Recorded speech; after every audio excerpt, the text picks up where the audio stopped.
Welcome to Bible in the Backyard. Here we are in Sefer Dvarim, chapter 8 in Deuteronomy. And this chapter is about the ecology of the land and the bounty of the land.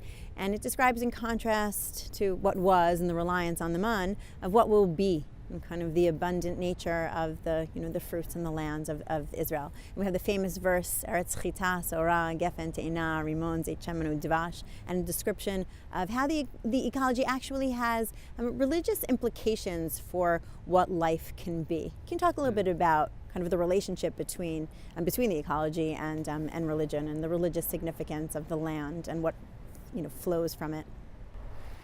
Yeah, that's a great point. I mean, it's very realistic, right? I mean, I think every culture, every civilization, they may be questing for similar ideas of transcendence and divine, but obviously they see them in terms that make sense to them. And that actually helps us for history sometimes. Like the Babylonian creation myth, which talks about a storm god killing the sea in the end. Historians have pointed out that can't be native to Mesopotamia. Mesopotamia, there's no sea, and rare to have storms. That's probably from the Mediterranean, where that is at home, that's sort of migrated to the east. I think the point is that people see things in terms that make sense to them.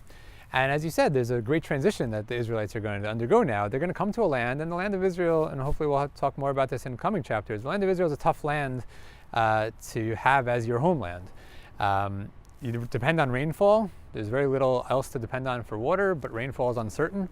It only rains a few months a year, and not always the amounts or the times that are useful. And that becomes, as you said, a major part of thinking about the relationship of God. What it allows Moses to do in this chapter is to turn that around. It's not a challenge. That's the contribution of the land to religion, is that you must be dependent on God. You can't really plausibly think that you're not dependent on God because life here is so uncertain.